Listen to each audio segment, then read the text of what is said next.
Hello commerce graduates, welcome back to the channel guys. और आज हम स्टार्ट कर रहे हैं आपके बिजनेस लॉ यूनिट 1 पार्ट 6 के साथ। देखो हम पार्ट 6 पे आ गए हैं, है ना। इससे पहले वाले पार्ट्स बहुत से बच्चे होंगे उन्होंने नहीं देखे होंगे और वो डायरेक्ट पार्ट 6 में कूदे होंगे टू सी कि क्या हो रहा है। But I will suggest you कि आप पहले पार्ट 1 से 5 तक देखो, क्योंकि एक सीक्वेंस में सिलेबस है जो जा रहा है और एक भी चीज़ मिस करोगे तुम आगे लिंक नहीं कर पाओगे। सो आपके लिए वो बेनिफिशियल नहीं रहेगा, राइट। सो स्टूडेंट्स, आज हम क्या करने वाले हैं, आज मैं टॉपिक आपको यहाँ मेंशन कर दे रही हूँ कि आज का जो टॉपिक है हमारा वो है कंसीडरेशन, है ना। बहुत ही इंपॉर्टेंट टॉपिक है, इससे क्वेश्चन बनते हैं और अच्छे से पढ़ेंगे, बहुत इजी है, समझ में भी आपको अच्छे से आ जाएगा, ठीक है। तो अभी तक हमने जो भी पढ़ा, अगर हम एक क्विक रिकैप कर लें तो अभी तक हमने समझा कॉन्ट्रैक्ट के बारे में, हमने पहले तो देखा था। फिर धीरे धीरे हमने कॉन्ट्रैक्ट को जब तोड़ा तो हमने बोला कि एग्रीमेंट इन्फोर्सिबल बाय लॉ। फिर हमने बताया कि एग्रीमेंट क्या होती है, जिसमें हमने आपको बोला कि ऑफर आएगा, ठीक है। फिर ऑफर जब एक्सेप्ट होगा तो वो बनेगा प्रॉमिस, और प्रॉमिस जो है आपका, ठीक है, उसमें जब कंसिडरेशन इन्वॉल्व होगी तो बनेगा आपका एग्रीमेंट, राइट। और ये एग्रीमेंट जब इन्फोर्सिबल बाय लॉ होगी तब बनेगा ये आपका कॉन्ट्रैक्ट। तो हमने अभी तक आपका ऑफर पढ़ लिया, ठीक है, हमने अभी तक आपकी एक्सेप्टेंस पढ़ ली, बट हमने पढ़ा था एक चीज और कि इसमें क्या होता है, कंसीडरेशन इन्वॉल्व होता है ना। कंसीडरेशन के बिना ये जो भी आपका ऑफर एक्सेप्टेंस या जो प्रॉमिस बना है, पता ऑफर दिया उसने एक्सेप्ट किया, प्रॉमिस बना, और जो प्रॉमिस बना विदाउट कंसीडरेशन वो फिर कॉन्ट्रैक्ट नहीं बन सकता, है ना। वो एग्रीमेंट ही आपकी, अगर उसमें कंसीडरेशन नहीं इन्वॉल्व है तो इन्फोर्सिबल बाय लॉ नहीं होगी, तो वो कॉन्ट्रैक्ट नहीं बन सकता। तो हम आज इसी इंपॉर्टेंट एलिमेंट कंसीडरेशन की बात करेंगे कि कंसीडरेशन आपका क्या होता है, राइट स्टूडेंट्स, की कंसीडरेशन आपका क्या होता है। अगर मैं एक वर्ड में आपको बोल दूं ताकि आपके माइंड में एकदम से क्लिक कर जाए, तो होता है लेन देन। सिंपल बोलूंगी, एक्सचेंज, कि मतलब हम अगर किसी से प्रॉमिस कर रहे हैं, मैं और आप, हम दोनों इन्वॉल्व हैं, ठीक है। मैं आपसे कोई प्रॉमिस कर रही हूँ कि मैं आपको अपना लैपटॉप सेल करूंगी, आप मुझसे प्रॉमिस करें मैं आपको पैसा दूंगी, तो यहाँ पे बेटा हम दोनों आपस में लेन देन कर रहे हैं, मतलब मेरा भी फायदा हो रहा है तुम्हारा भी हो रहा है, ठीक है। यहाँ ऐसा नहीं है कि तुम निस्वार्थ मेरे लिए कुछ कर रहे हो बिना कुछ इच्छा रखे, ऐसा नहीं है। अगर कोई पर्सन बिना कुछ इच्छा रखे, है ना, किसी के लिए कुछ करता है, लाइक तुमने मेरे नोट्स बना दिए अपनी मर्जी से और मैंने तुमसे कहा भी नहीं, और फिर ऑफ कोर्स मैं तुम्हें कुछ दे भी नहीं रहा, तुमने बोला मुझे कुछ चाहिए भी नहीं, तो दिस इज नॉट कॉन्ट्रैक्ट, ये कॉन्ट्रैक्ट बन ही नहीं सकता, ठीक है। मतलब लेन देन, जो प्रॉमिस, इसमें लेन देन होना जरूरी है, समथिंग इन रिटर्न होना जरूरी है, ठीक है, तभी वो क्या बनेगा, कंसीडरेशन। क्योंकि कोर्ट कहता है कि हम कोई ये समाज सेवा के लिए चीज़ों को नहीं बाइंड कर पाएंगे लीगली, है ना, कि भाई उसे तो बिना तुम्हारे कहे अपनी इच्छा से कर दिया, अब तुम कहो कि वो कहे कि पैसा नहीं दे रहे हो, अरे वो पैसा क्यों देगा, उसने कहा था क्या तुमसे करने को, नहीं ना, कोई प्रॉमिस उसके तरफ से था क्या इस बात का, नहीं, समझ रहे हो। तो स्टार्ट कर रहे हैं हम कंसीडरेशन की मीनिंग के साथ। So consideration mean something given in return, ये वर्ड हाईलाइट करो अपने नोट्स में कि समथिंग गिवन इन रिटर्न, मतलब कुछ क्या हो, रिटर्न में दिया जाए। फॉर अ प्रॉमिस, जैसे तुमने मुझसे प्रॉमिस किया, मैंने तुमसे प्रॉमिस किया, तो हम दोनों एक दूसरे को क्या करेंगे, रिटर्न में कुछ देंगे। मैंने तुम्हें अपना लैपटॉप देना, तुमने मुझे अपना पैसा देना, दैट इज जो हमने तय किया, दैट इज 5000 समथिंग जो भी होगा, ठीक है। तो वो क्या हो गया, हमारा कंसिडरेशन हो गया। मैंने तुमको बोला कि मैं अपना आईफोन, ठीक है, आईफोन 15 है, मैं तुम्हें अपना आईफोन 15, ठीक है, सेल करूंगी।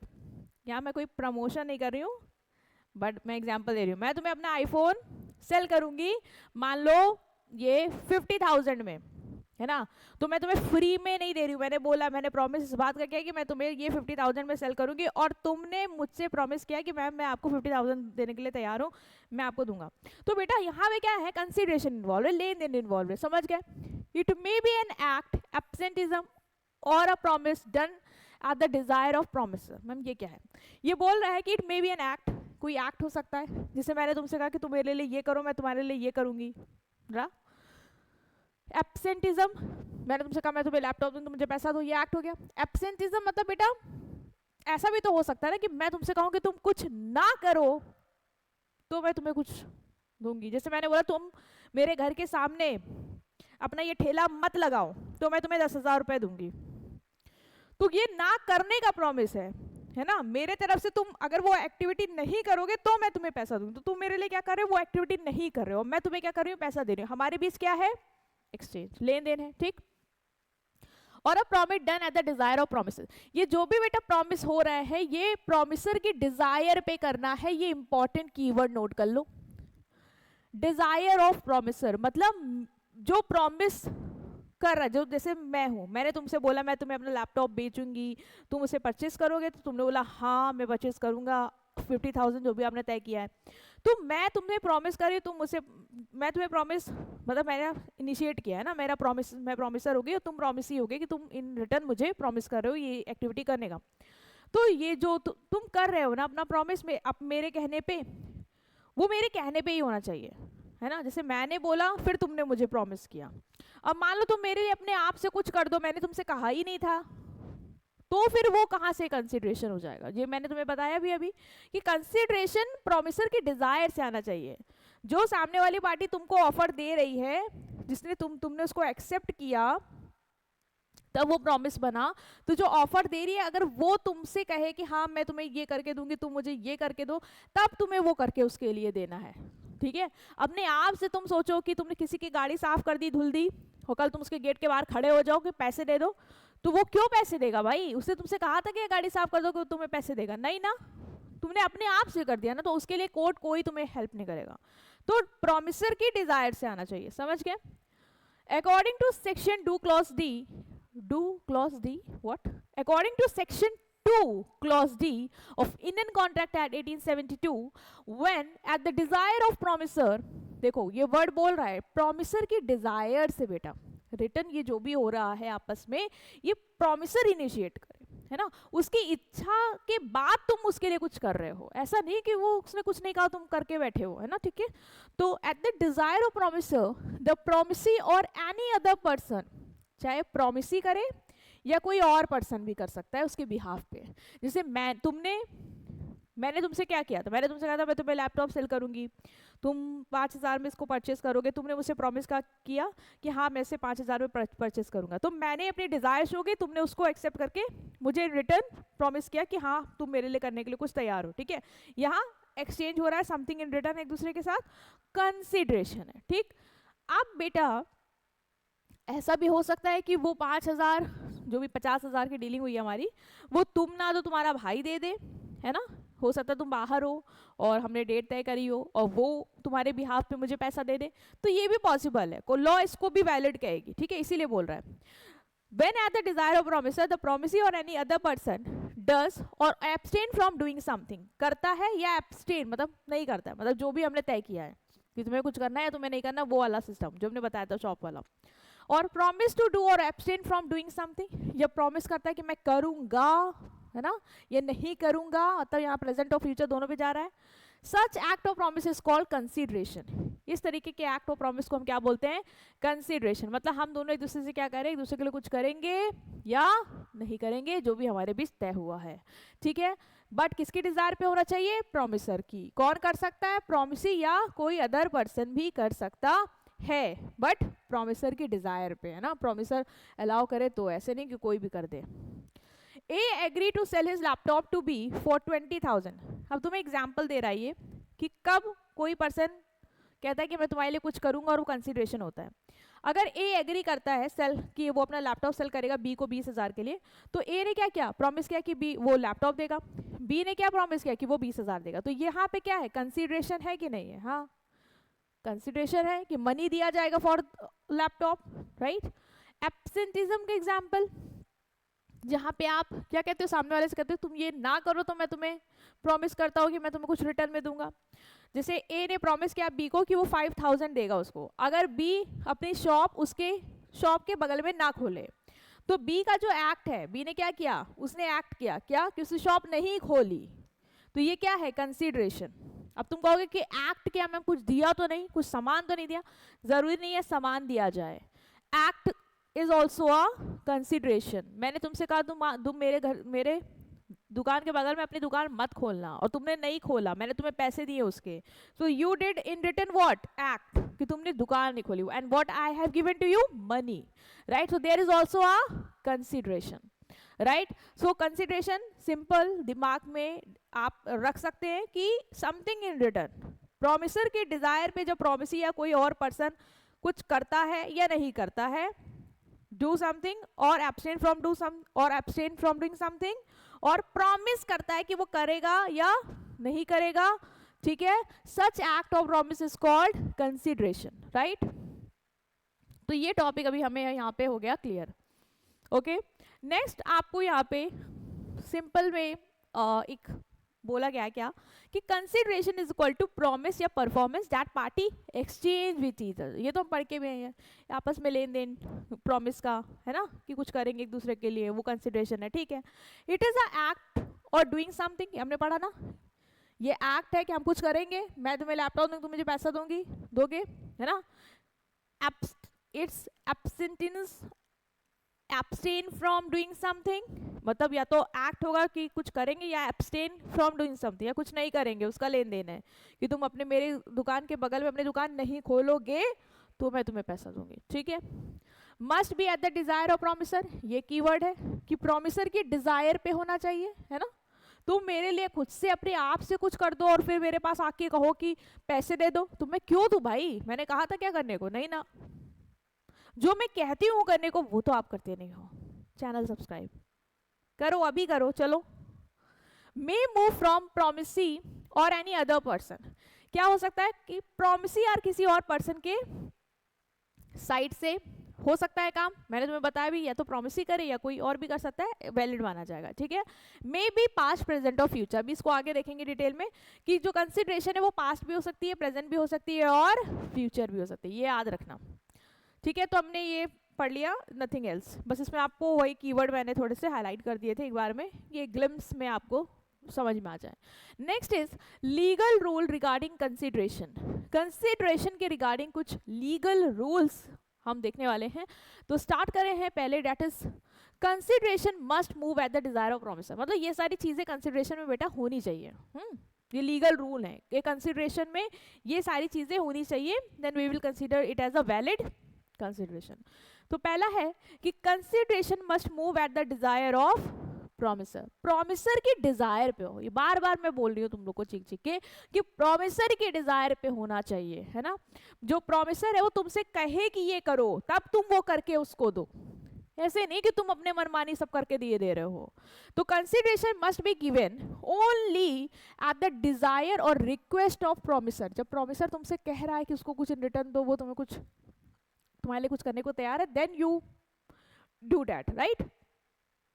If act is done voluntary, तुमने अपनी इच्छा से कर दिया, या किसी थर्ड पार्टी के डिजायर पे, मतलब मैंने तुमसे नहीं कहा था कि तुम मेरा घर पेंट करो, मैं तुम्हें 5,000 दूंगी, तुमको मेरे पड़ोसी ने कह दिया कि निहारिका का घर पेंट कर दो, पैसे ले लेना, तुम आके कल को मेरे सामने खड़े हो गए, मैम पैसे, मैंने कहा भाई क्यों पैसे, मैंने तुमसे कहा था मेरा घर पेंट करने को, तुम बोलोगे हाँ मैम आपने, नहीं मैम आपने नहीं, वो पड़ोसी, तो जाओ उससे लो जाके, हमसे क्या ले रहे हो, हम क्यों देंगे, है ना. तो मतलब थर्ड पार्टी के डिजायर से नहीं आना चाहिए.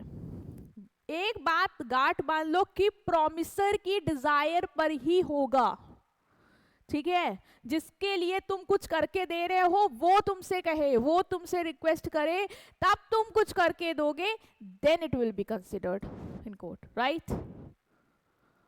An act done at the desire of third party does not constitute to consideration in the eye of law, मैंने बताया.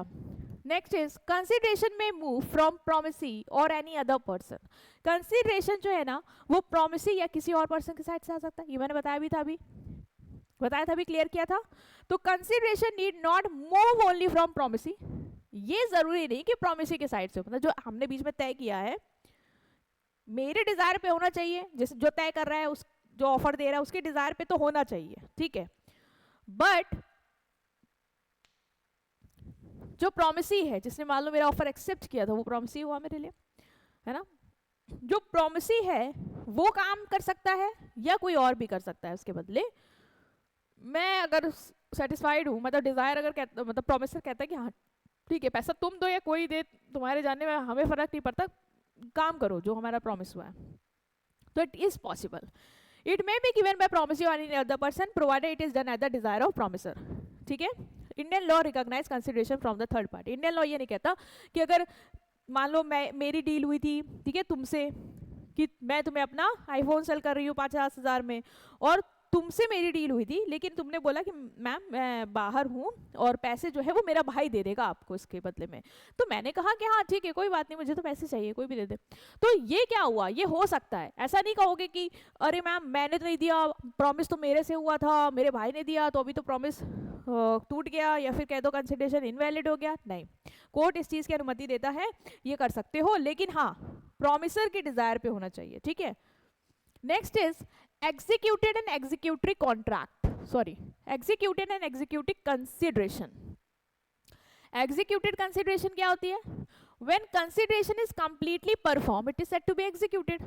जब consideration completely perform हो जाए, मैंने तुम्हें अपना लैपटॉप दिया, तुमने मुझे पैसा दे दिया, हमारे बीच में लेन देन हो गया, ठीक है, सिंपल, तो दिस इज executed consideration।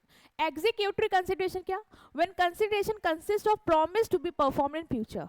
अभी फ्यूचर में होगा, हुआ नहीं है। मैंने तुमसे प्रॉमिस किया मैं तुम्हें अपना लैपटॉप नेक्स्ट वीक सेल करूंगी, तुमने मुझे प्रॉमिस किया कि मैं आपको पैसे नेक्स्ट वीक दूंगा, तो हमारे बीच जो कंसिडरेशन है ये फ्यूचर में है, मतलब हमारा लेन देन फ्यूचर में होगा।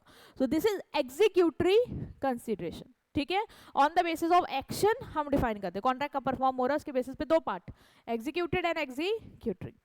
नेक्स्ट इज कंसिडरेशन में बी पास्ट, प्रेजेंट और फ्यूचर। कंसिडरेशन क्या हो सकता है बेटा?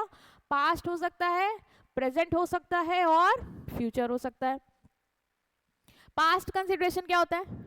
पास्ट कंसिडरेशन मतलब व्हेन द एक्ट और service was done before the promise was made. मतलब यहाँ पे जो तुमने एक्ट है ना वो प्रॉमिस बनने से पहले ही कर दिया, ये होता है पास्ट कंसिडरेशन। एक्ट पहले हो गया और प्रॉमिस कि हम तुम्हें कुछ रिटर्न में देंगे वो बाद में हुआ। लाइक तुमने क्या किया, मैंने बोला कि लेट मी थिंक, जैसे हाँ मैं मान लो कि हॉस्पिटल में हूँ, ठीक है, और मैंने बोला कि एक काम करो तुम मेरे लिए मेडिसिन ले आओ, ठीक है, तुम मेरे लिए मेडिसिन ले आओ, तुम मेरे लिए मेडिसिन ले आए, तुमने एक्ट कर दिया, उसके बाद मैंने तुमसे प्रॉमिस किया कि मैं तुम्हें इसके पैसे दूंगी, तो ये एक्ट पहले हो गया और प्रॉमिस बाद में हुआ, तो इसे बोलते हैं पास्ट कंसिडरेशन, कि लेन देन बाद में हो रहा है, ठीक है, तो इसे बोलते हैं पास्ट कंसिडरेशन, राइट। मैंने तुमसे पहले एक्ट करवा लिया, तुमने मेरे लिए कर दिया, देन आई प्रॉमिस्ड यू कि मैं तुम्हें इसका पैसा दूंगी, ठीक है। प्रेजेंट कंसिडरेशन क्या होता है? When one party has already performed his part of the promise.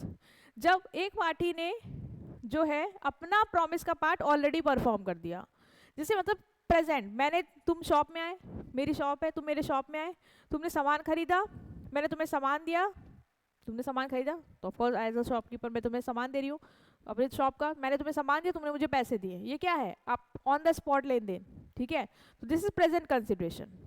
Future consideration क्या? When both parties promise to perform act in future, future में करेंगे, ऐसा मैंने बोला, अभी नहीं, हमने तुम दोनों ने हमारा जो लेन देन ना फ्यूचर में होगा, है ना।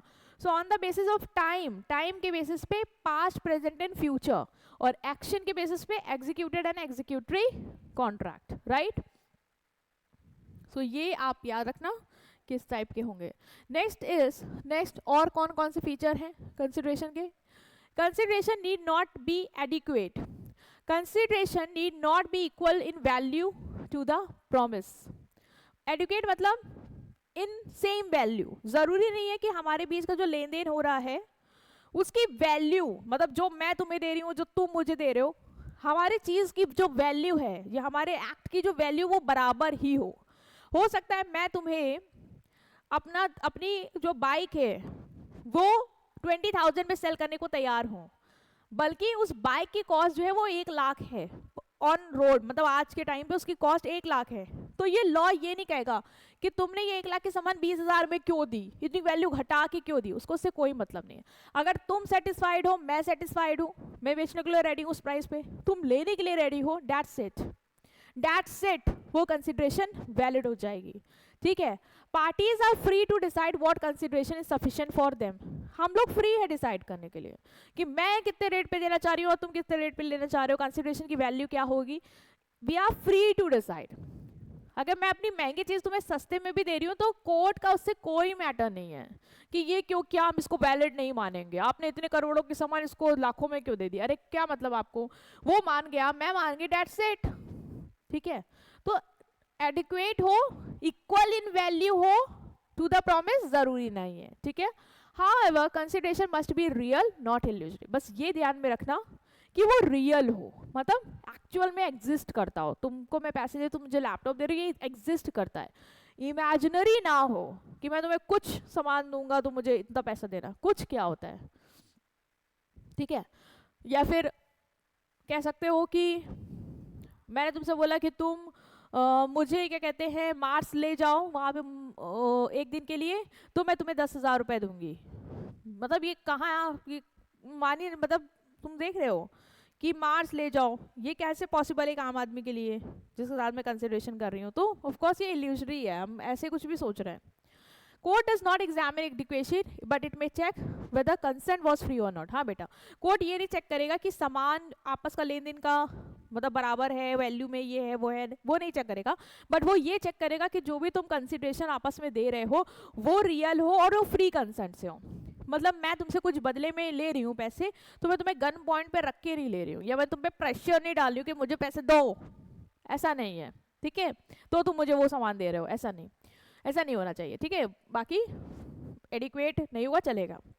Next is performance of what is performance of what one is legally bound to perform is not consideration.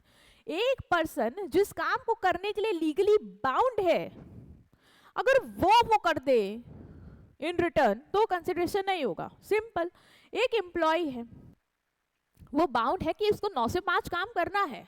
अब वो ये बोले कि एम्प्लॉयर से कि मैं 9 से 5 काम कर रहा हूँ, एम्प्लॉयर ऑफर दे कि हाँ ठीक है मैं तुम्हें इसके एक्स्ट्रा पैसे दूंगा, तो ये कहाँ से कंसिडरेशन हो गया? अरे 9 से 5 तो उसको काम करना ही है, वो तो लीगली बाउंड है उस चीज के लिए, तो ये वो रिटर्न में थोड़ी ना तुम्हें दे सकता है।